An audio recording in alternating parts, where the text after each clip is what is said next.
said, baby, you're gonna be the one that saves me. And after all,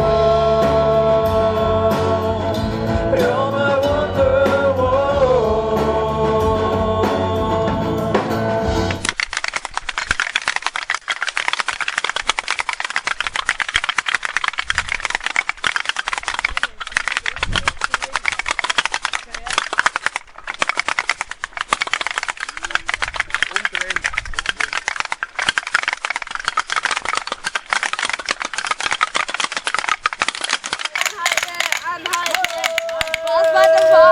Die zweite besteht auf ganze Schau.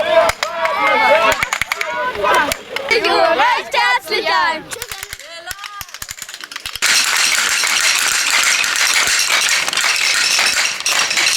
Wir klappern laut, wir klappern leis, wir klappern, dass es jeder weiß. Die Auferstehung ist um 8, ja, dann beginnt die Osternacht.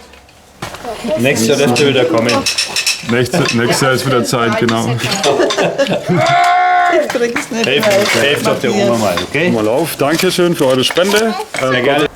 Segne dieses neue Feuer, das die Nacht erhält und entflamme in uns die Sehnsucht nach dir, dem unvergänglichen Licht, damit wir mit reinem Herzen zum ewigen Osterfest gelangen.